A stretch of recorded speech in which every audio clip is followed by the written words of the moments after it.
आज यूपी दौरे पर प्रधानमंत्री मोदी पूर्वांचल एक्सप्रेस वे की देंगे सौगात, हवाई पट्टी पर एयर शो का भी लेंगे आनंद। सीएजी कार्यालय में सरदार वल्लभ भाई पटेल की प्रतिमा का पीएम मोदी ने किया उद्घाटन। सीएजी के पहले ऑडिट दिवस समारोह में हुए शामिल।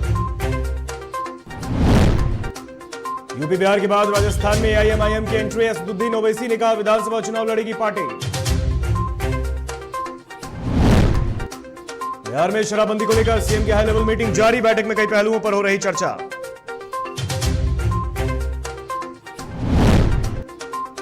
उपचुनाव में मिली करारी शिकस्त के बाद राजद का मंथन आज। प्रदेश अध्यक्ष जगदानंद की अध्यक्षता में बैठक।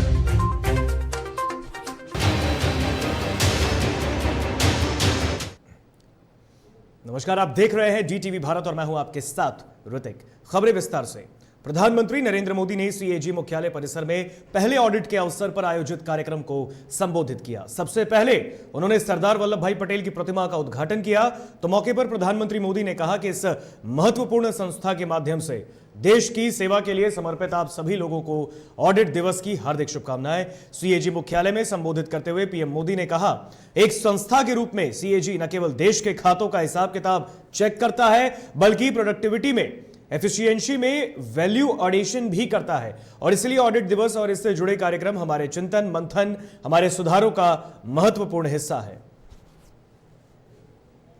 तो तस्वीरों में आप देख सकते हैं दिल्ली में इस कार्यक्रम को आयोजित किया गया है। प्रधानमंत्री मोदी ने सीएजी के पहले ऑडिट दिवस में सम्मिलित भी हुए हैं और इस दौरान उन्होंने सरदार वल्लभ भाई पटेल की प्रतिमा का उद्घाटन भी किया है और इस दौरान उन्होंने कई महत्वपूर्ण बातें भी कही हैं। तो सीएजी के पहले ऑडिट दिवस में देश के प्रधानमंत्री नरेंद्र मोदी को भी आप देख सकते हैं। इस महत्वपूर्ण संस्था के माध्यम से देश की सेवा के लिए समर्पित आप सभी सदस्यगण, देवियों और सज्जनों, आप सभी को ऑडिट डे की हार्दिक शुभकामनाएं। एक संस्था के रूप में सीएजी न केवल देश के खातों का हिसाब किताब चेक करता है, बल्कि प्रोडक्टिविटी में, एफिशिएंसी में वैल्यू एडिशन भी करता है। इसलिए ऑडिट डे और इससे जुड़े कार्यक्रम इस अवसर पर हमारे चिंतन मंथन, हमारे इंप्रूवमेंट और इंप्रूवाइजेशन का महत्वपूर्ण हिस्सा है। प्रधानमंत्री नरेंद्र मोदी आज यानी कि मंगलवार को उत्तर प्रदेश के 9 जिलों को जोड़ने वाले पूर्वांचल एक्सप्रेस वे को जनता को सौंपेंगे। राजधानी लखनऊ से गाजीपुर तक 340 किलोमीटर लंबाई का यह एक्सप्रेस वे उत्तर प्रदेश का सबसे लंबा एक्सप्रेस वे है और इसकी खास बात यह है कि आम जनता के साथ साथ इससे वायुसेना को भी मदद मिलेगी। उद्घाटन के बाद प्रधानमंत्री सुल्तानपुर जिले में एक्सप्रेस वे पर निर्मित 3 किलोमीटर लंबी हवाई पट्टी पर भारतीय वायुसेना के एयर शो को भी देखेंगे और यह हवाई पट्टी आपात स्थिति में भारतीय वायुसेना के लड़ाकू विमानों को उतारने या फिर उड़ान भरने के लिए निर्मित की गई है। तो आपको बता दें कि आज प्रधानमंत्री नरेंद्र मोदी पूर्वांचल को सबसे बड़ी सौगात देने जा रहे हैं। आज पूर्वांचल एक्सप्रेस वे का प्रधानमंत्री मोदी उद्घाटन करने वाले हैं और यहां पर पीएम मोदी एयर शो का भी आनंद लेने वाले हैं। सबसे बड़ी खास बात यह है, ये 340 किलोमीटर लंबा एक्सप्रेसवे है जो कि 9 जिलों को उत्तर प्रदेश के जोड़ेगा। उत्तर प्रदेश का ये सबसे बड़ा एक्सप्रेसवे, सबसे लंबा एक्सप्रेसवे होने वाला है और यह सौगात उत्तर प्रदेश के जनता को प्रधानमंत्री सौंपने वाले हैं।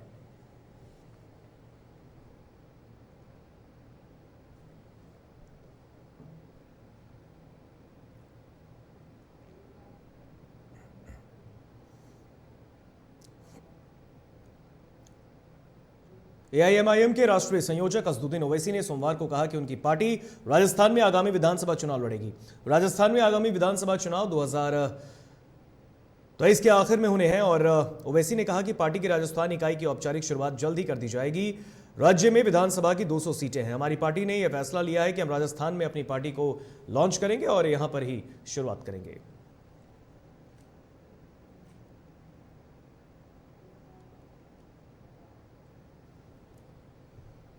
T20 वर्ल्ड कप के बाद भारतीय टीम यूएई से लौट आई है। मुंबई एयरपोर्ट पर उतरे हार्दिक पांड्या के पास 5 करोड़ की 2 घड़ियां मिली हैं। जब हार्दिक पांड्या से इन घड़ियों के बारे में पूछा गया तो वो कोई संतोषजनक जवाब नहीं दे पाए। हार्दिक पांड्या के पास इन घड़ियों से जुड़ा कोई बिल भी नहीं था और इसके बाद हार्दिक ने कस्टम विभाग से घड़ियां ले ली और इस मामले में विभागीय जांच भी शुरू कर दी गई है।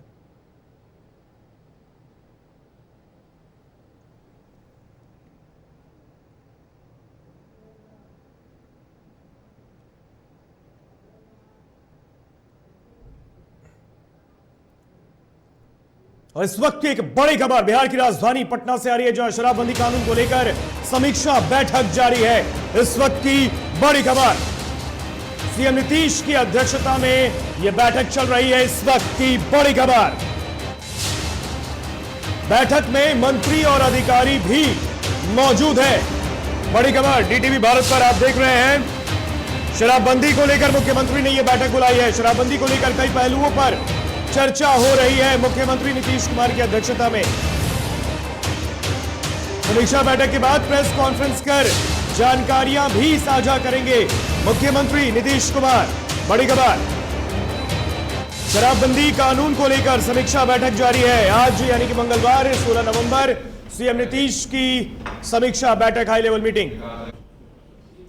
तो आप तस्वीरों में देख सकते हैं बिहार के मुखिया, बिहार के मुख्यमंत्री नीतीश कुमार के साथ तमाम मंत्रिमंडल भी शामिल है। आप तस्वीरों में देख सकते हैं नीतीश कैबिनेट के तमाम मंत्री इस बैठक में पहुंचे हैं और बिहार में जो शराबबंदी के मौजूदा हालात हैं उस पर बिहार के मुख्यमंत्री नीतीश कुमार चर्चा विमर्श कर रहे हैं। आप तस्वीरों में देख सकते हैं सीएम नीतीश के साथ तमाम मंत्रिमंडल।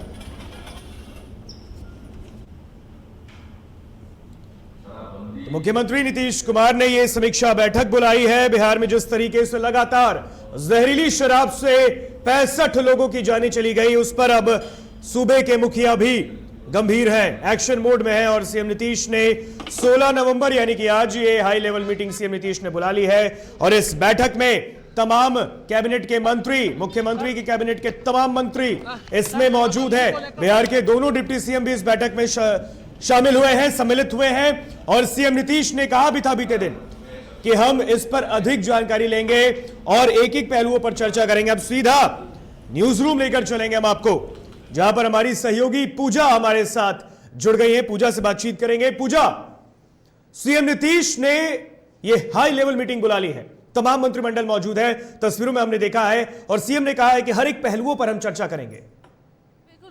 हर एक पहलुओं पर चर्चा होगी। सबसे पहले तो बिहार में शराबबंदी लागू होने के 5 साल बाद भी लगातार शराब से संबंधित खबरें आ रही थी। जहरीली शराब से 60 से ऊपर की तादाद में लोगों की मौत हो चुकी है और ऐसे में एक बड़ा प्रेशर सरकार के ऊपर, ऐसे में एक बड़ा प्रेशर है कि किस तरीके से पूर्ण शराबबंदी को लागू किया जाए। और सीएम नीतीश कुमार ने आज की होने वाली समीक्षा बैठक को लेकर पहले ही अधिकारियों को सूचित कर दिया था। अधिकारियों की तरफ से भी अलर्ट था। जिला मुख्यालय रात भर खुला रहा है और समीक्षा हुई है, वहां पर भी रात भर डेटा कलेक्ट किया गया है और आज जब ये बैठक हो रही है तो उसमें तमाम जिलों में जो छापेमारी हुई, क्या कुछ इसके बाद से कार्रवाई की गई है, उसके बारे में भी जानकारी दी जा रही है। और लगातार अगर हम बात करें तो मंथन, जानकारियों का दौर जारी है और ऐसे में देखिए आज नीतीश कुमार एक हाई लेवल मंथन मीटिंग जो कर रहे हैं, इस मीटिंग के बाद प्रेस को भी संबोधित करने वाले हैं और इस बैठक में क्या कुछ अहम बातें रहेंगी उसकी जानकारी भी देंगे। विपक्ष का दबाव है सत्ता पक्ष के ऊपर यानी कि सरकार के ऊपर और देखिए विपक्ष तो लगातार कई संगीन आरोप भी लगा रहा है। ऐसे में सीएम ने कहा है कि वो आज बैठक कर रहे हैं, हर एक छोटी पहलुओं पर, हर बिंदुओं पर चर्चा होगी। एक बयान दिया था पूजा, उन्होंने कहा था कि हमने शराबबंदी लागू किया था, विधानसभा में सर्वसम्मति से यह पास हुआ और अब हम शराबबंदी कानून वापस नहीं लेंगे। बिल्कुल, देखिए शराबबंदी कानून वो वापस नहीं लेंगे क्योंकि महिलाओं का तबका जो है महिलाएं जो है वो बेहद ज्यादा खुश हुई थी जब नीतीश कुमार ने शराबबंदी कानून लागू हुआ था। और देखिए महिला जो है वो नीतीश कुमार के लिए साइलेंट वोटर कही जाती है, तो अपने साइलेंट वोटर को नीतीश कुमार बखूबी नहीं खोना चाहेंगे। और ऐसे में जो कानून उन्होंने 5 साल पहले लागू किया था, शराबबंदी कानून, इसको लेकर वो सख्त है। हालांकि अगर बात करें तो विपक्ष ये आरोप लगा रही है कि इस बैठक का कोई नतीजा नहीं निकलने वाला है, लेकिन देखिए तमाम जो सत्ता पक्ष के मंत्री हैं, जो भी मंत्री थे, नेता थे, विधायक थे, अधिकारी थे, सबका सिर्फ और सिर्फ यही कहना है ऋतिक कि इस बैठक के बाद एक सख्त कानून, एक सख्त पहल, एक सख्त कदम जो है वो सीएम के द्वारा उठाया जा सकता है। और निगाहें भी इस बात पर टिकी हुई हैं कि लगातार जो मौत हो रही है उसका जिम्मेदार कौन है, उसको लेकर के जो सवाल उठ रही है नीतीश कुमार के ऊपर, अब इसके जरिए दूर करने की कोशिश। सीएम नीतीश पर लगातार ये आरोप भी लगे हैं, खास करके नेता प्रतिपक्ष ने आरोप लगाया है। उन्होंने कहा है कि अगर निष्पक्ष जांच की जाए तो नीतीश कैबिनेट के तमाम मंत्री बेऊर जेल में होंगे। बिल्कुल, देखिए नेता प्रतिपक्ष तेजस्वी यादव ने एक प्रेस कॉन्फ्रेंस किया। प्रेस कॉन्फ्रेंस के दरमियान उन्होंने कई संगीन आरोप लगाए थे, लेकिन जो सत्ता पक्ष है वो ये कहती हुई नजर आती है कि नेता प्रतिपक्ष में भी कई आरोप लगाए हैं, सिद्ध वो नहीं हुए। आरोप और प्रत्यारोप की अगर बात करें ऋतिक, तो ये सत्ता पक्ष और विपक्ष का हम कह सकते हैं कि उनकी राजनीति को और बैठ जमाने की कोशिश होती है और लगातार वो आरोपों का सिलसिला जारी रखते हैं। अब देखिए सबसे अहम बात अब यहाँ पर ये हो गई है कि आरोप सत्ता पक्ष ने लगाया है, अब माफ कीजिएगा विपक्ष ने लगाया है, लेकिन अब जिम्मेदारी सत्ता पक्ष की ही है क्योंकि सत्ता वो चला रही है और सत्ता जो चला रही है उसके ऊपर ही जवाबदेही है ऋतिक। बिल्कुल पूजा, आपने बातचीत की सत्ता पक्ष के भी कई लोगों ने कहीं ना कहीं इशारों में बिहार के मुख्यमंत्री को घेरने की कोशिश की है। हम बात कर रहे हैं बिहार में बीजेपी के प्रदेश अध्यक्ष संजय जायसवाल ने कहा है कि जो पुलिस की कार्यशैली है वही ठीक नहीं है, इसलिए ऐसे काम होते हैं। और यह भी बयान उन्होंने दिया कि जहां पर ऐसे कारनामे हुए, जहां पर ऐसी घटनाएं हुई, जहां पर ऐसी घोर निंदाई घटनाएं हुई, वहां पर पुलिस की तैनाती थी, फिर भी हुई। देखिए ऋतिक, ये इसमें कोई दो राय नहीं है कि बिहार में शराबबंदी कानून लागू होने के बावजूद आए दिन तस्करी के मामले सामने आ रहे हैं, मौत के मामले सामने आ रहे हैं। और देखिए प्रशासन के ऊपर एक बड़ी जिम्मेदारी होती है कि वो कानून व्यवस्था को अच्छी तरीके से सुचारू रूप से चलाए, लेकिन कहीं ना कहीं प्रशासनिक व्यवस्था में कमी देखने को मिल रही है। इसी वजह से लगातार बिहार में शराब से जुड़े मामले सामने आते हैं, तस्करी के मामले सामने आते हैं, मौत के मामले सामने आते हैं, अवैध रूप से शराब बनाने के मामले सामने आते हैं। तो प्रशासन की लापरवाही जरूर है ऋतिक, और कहीं ना कहीं जब सीएम नीतीश कुमार ने एक सख्त निर्देश दिया तो प्रशासन भी अलर्ट हुई। प्रशासन जो काम कर रही थी मुझे लगता है उसे 100 गुना ज्यादा बढ़ा दिया गया, छापेमारी का दौर जारी हुआ और हमने भी देखा है कि किस तरीके से एक पूरा डेटा तैयार किया गया, छापेमारी जो की गई उसमें पूरा खाका तैयार करके इंफॉर्मेशन दिया गया। पूजा, हमें ये भी जानकारी मिल रही है कि confederation of India alcoholic beverage companies जो कि CIBAC है, उसने भी आग्रह किया है बिहार के मुख्यमंत्री नीतीश कुमार से कि बिहार में शराबबंदी अगर नहीं संभल रही है तो शराबबंदी को खत्म कर दिया जाए, पर सीएम ने कहा ऐसा नहीं होगा। देखिए ऋतिक, मैंने पहले भी कहा कि ऐसा बिल्कुल नहीं हो सकता है बिहार में, क्योंकि महिलाओं को रिझाने के लिए सीएम नीतीश कुमार ने ये कानून लागू किया था और विधानसभा में ये पारित भी हुआ था, तो सर्वसम्मति से ये कानून पारित हुआ है। और इसको लेकर के मुझे नहीं लगता ऋतिक की इसको हटाया जाएगा ऋतिक। और ऐसे में जब ये सवाल लगातार उठ रहा है कि क्यों इस शराबबंदी को पूरी तरीके से सफल बनाने के लिए प्रशासन अपनी तरफ से कोशिश नहीं कर रही है, तो सरकार भी अब इसको लेकर के अलर्ट है। प्रशासन को भी अगर हम बात करें तो नीतीश कुमार ने खुद अलर्ट रखा हुआ है, नीतीश कुमार ने सभी को लगातार दिशा निर्देश दिए और खुद सीएम के इस हम कह सकते हैं कड़े निर्देश के बाद हमने देखा कि मीटिंग से पहले पटना के डीजीपी जो है उन्होंने भी बैठक की, अलग अलग जिलों के जिलाधिकारी के साथ बैठक की। तो देखिए बैठक किया जा रहा है, बैठक का दौर जारी है और कोशिश यही की जा रही है कि जो कानून व्यवस्था में गड़बड़ी कर रहे हैं उन लोगों को पकड़ा जाए। CIBC के महानिदेशक हैं विनोद गिरी, उन्होंने कहा है कि शराबबंदी से बिहार का विकास और प्रगति जो है वो काफी प्रभावित हुआ है। प्रतिवर्ष करीब 10,000 करोड़ की राजस्व की नुकसानी हो रही है बिहार में। ये तो बिल्कुल सही है ऋतिक। देखिए जब शराबबंदी हुआ था उस वक्त सर्वे किया गया था और उस सर्वे में ये पता चला था कि कई लाख करोड़ का नुकसान जो है वो बिहार झेलेगा अगर वो शराबबंदी कानून लागू करता है, और लागू भी किया गया। और देखिए कई बार जब सड़कों पर हम निकलते हैं और अलग अलग हम राज्यों में जाते हैं तो लोग कहते हैं कि हम बिहार में मीटिंग्स नहीं करते हैं, बिजनेस मीटिंग नहीं करते हैं क्योंकि वहां पर शराबबंदी कानून है। और देखिए ये नीतीश कुमार की अच्छी पहल भी हम कह सकते हैं, क्योंकि देखिए कहीं ना कहीं महिलाओं को इससे फायदा हुआ, कई लोगों को ऐसा फायदा हुआ, और ये भी देखने को मिल रहा था कि क्राइम रेशियो कम हुआ है। लेकिन देखिए स्थितियां बदली हैं और फिर से एक बार इस शराबबंदी कानून पर सवाल उठने लगे हैं। और आज बैठक है, बैठक में ये पता चलेगा कि आज सीएम क्या कुछ एक आखिरी सवाल का जवाब दे। इस बैठक के बाद एक प्रेस कॉन्फ्रेंस होने वाली है, तमाम मंत्री यहाँ पर पहुंच रहे हैं और हम लगातार तस्वीरों में देख रहे हैं। इस बैठक के बाद क्या कुछ बातें मुख्यमंत्री कर सकते हैं? शपथ दिलाने की बातें वापस से सामने आ रही है कि मुख्यमंत्री एक बार फिर सभी को शपथ दिलाएंगे।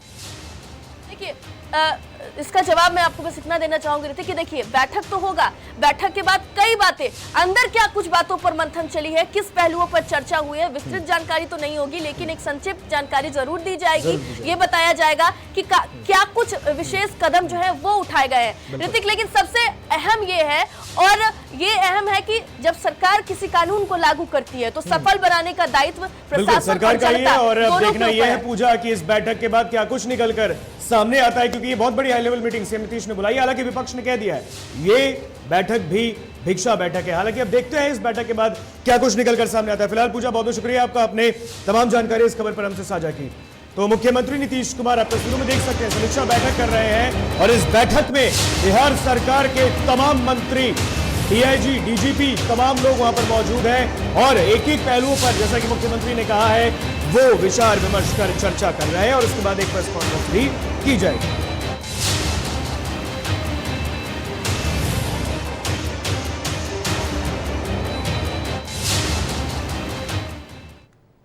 यहां रुकेंगे एक छोटे से ब्रेक के लिए, कहीं मत जाइएगा, जल्द हाजिर होंगे।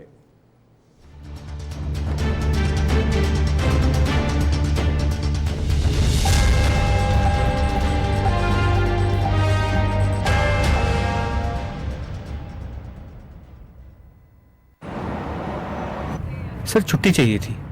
क्यों?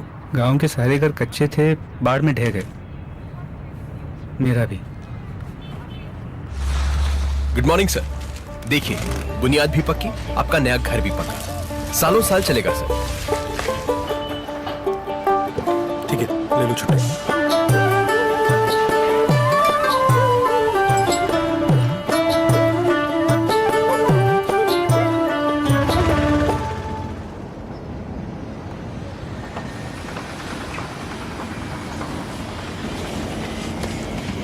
लो हो गया घर पक्का, छुट्टी कैंसिल।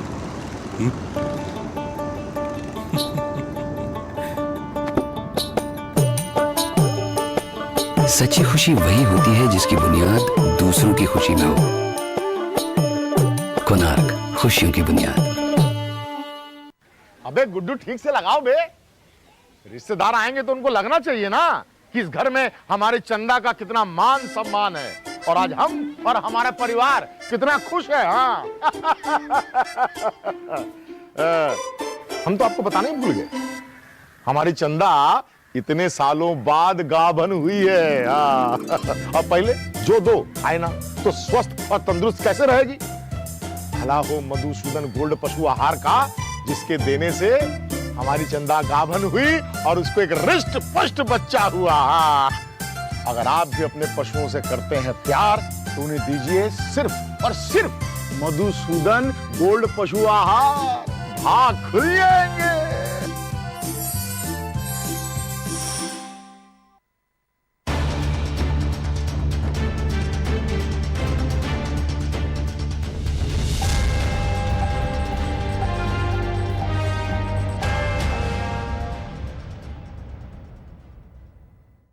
ब्रेक के बाद एक बार फिर स्वागत आप सभी का डीटीवी भारत में। बढ़ते हैं खबरों में आगे।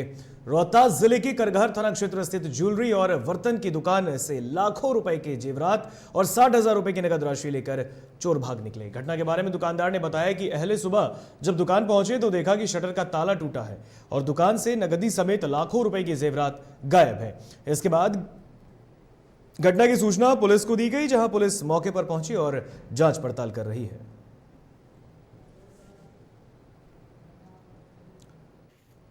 लखीसराय में सड़क हादसे में 6 लोगों की दर्दनाक मौत हो गई, जबकि 4 लोग बुरी तरह से जख्मी हैं। इनका इलाज अस्पताल में जारी है। तो सभी मृतक एक ही परिवार के रहने वाले बताए गए। मृतकों में 2 महिलाएं भी शामिल हैं। तो घटना हलसी थाना क्षेत्र के पीपरा गांव की है, जहां बोलेरो से सभी लोग पटना से वापस जमुई लौट रहे थे और इसी दौरान बोलेरो ट्रक से जा टकराई। फिलहाल घटना की सूचना के बाद पुलिस मौके पर पहुंचकर मामले की जांच कर रही है।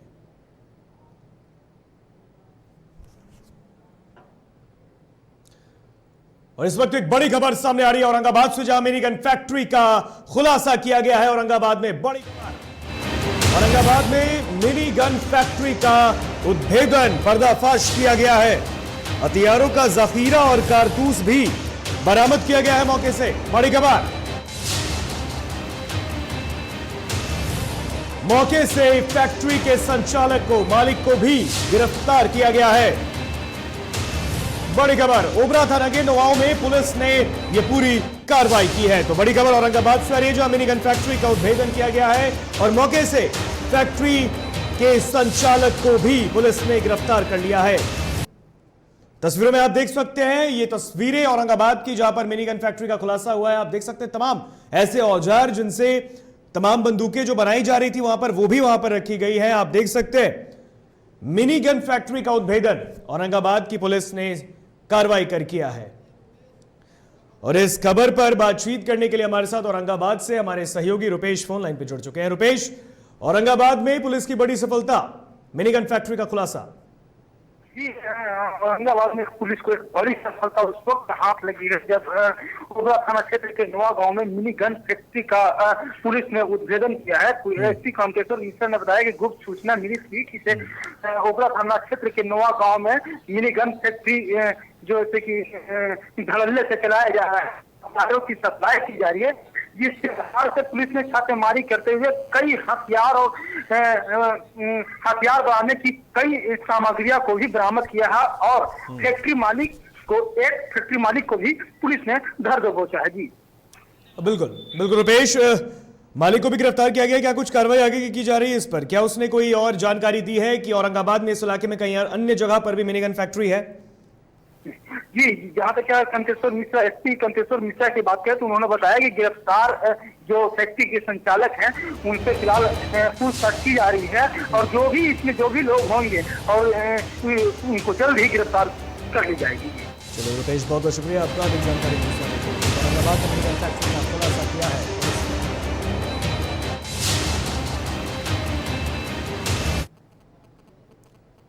मोतिहारी में पंचायत चुनाव के 7वें चरण के पूर्वी चंपारण जिला के महसी प्रखंड स्थित प्राथमिक विद्यालय नोनिमल पंचायत के बूथ संख्या 177 पर जमकर हंगामा हुआ। हंगामा कर रहे लोगों ने डीएम शीर्षद कपिल अशोक को उनके अंगरक्षक समेत घेर कर मारपीट की। और इस दौरान आपको बता दें कि पुलिस ने लोगों पर लाठीचार्ज भी किया। तो पुलिस के लाठीचार्ज में पूर्व विधायक शिवजी राय समेत कई लोग जख्मी हुए, जबकि स्थानीय लोगों के हमला में डीएसपी समेत 2 पुलिसकर्मी जख्मी हो गए हैं। तो डीएम के काफिले पर हमला करने के मामले में पूर्व विधायक शिवजी राय और उनके बेटे महसी के निवर्तमान प्रखंड प्रमुख विपुल यादव पर एफआईआर और सैकड़ों अज्ञात समर्थकों पर एफआईआर दर्ज की गई है।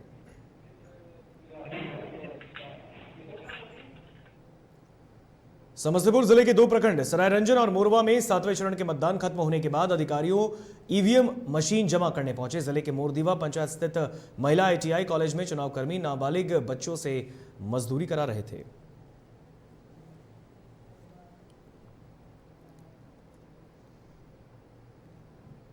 खगड़िया में अपराधियों ने सड़क पर हथियार का भय दिखाकर एसबीआई के ग्राहक सेवा केंद्र चलाने वाले एक कर्मी से लूट की है। घटना परबत्ता थाना क्षेत्र का है, जहां अपराधियों ने कर्मी से 3,45,000 रुपए लूट लिए और फिर फरार हो गए।